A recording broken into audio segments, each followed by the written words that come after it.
we've looked at the importance of using critical thinking to develop questioning skills, independent study skills.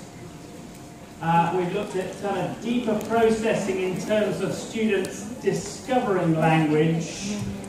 And then we've arrived at classroom activity design and critical thinking leading to creative thinking. And meanwhile, we're back with Nemo and the Pixar secret. Before the break, I asked you to create stories on the spot.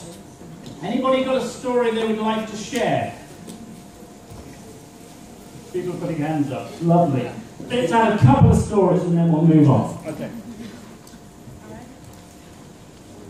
Once upon a time, there was a handsome and lovely teacher. Every day, he taught, and one day he went to the class and taught a lot of different students. One day he taught a very lovely girl, and because of that, he gradually was in love with her. And because of that, she was in love with him too. And finally, they got married.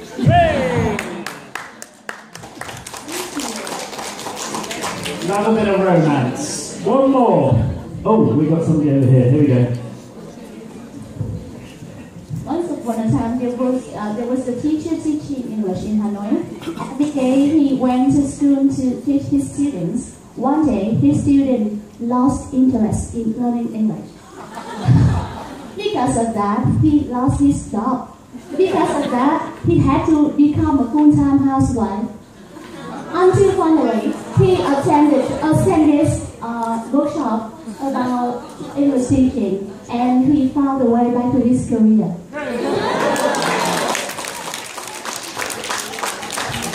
Bit of romance, bit of happy ending, love it. Okay. Now, by the way, during the break, some people asked me about slides and that kind of thing. At the end of the session, I'm going to give you a link where you can look at slides from this, and you're also going to get a handout. So you will get quite a lot of information if you're interested in the area and knowing a bit more. Okay.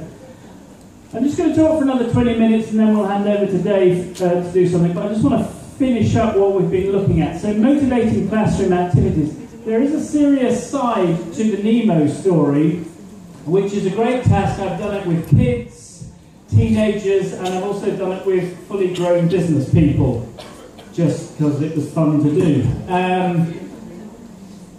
But in terms of exam teaching, it has a really important message.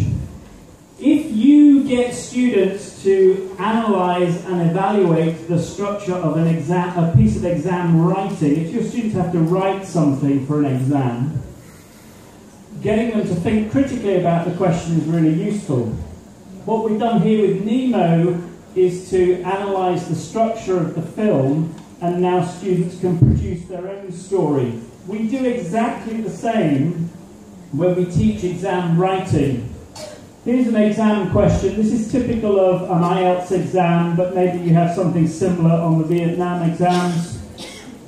Students have to write a for and against essay, 240 words.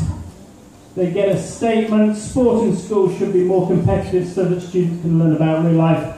Do you agree? Now this is tough.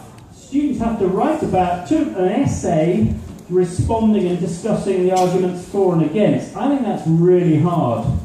And I think one of the ways to help students do it under pressure is to walk into that exam room and know exactly how they're going to structure the essay before they enter, because at least you can help them with that. You can't predict the title of the essay, but you can give them the framework in the same way that you give them the framework for storytelling.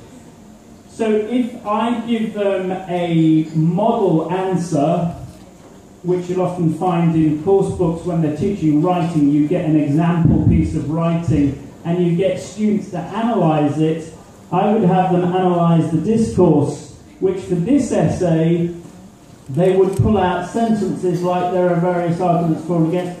Firstly, in addition to, on the other hand, finally, to sum. All of that kind of language, because if you've given them that and they've discovered it, it makes writing that essay so much easier for them to do, because at least they've got the framework.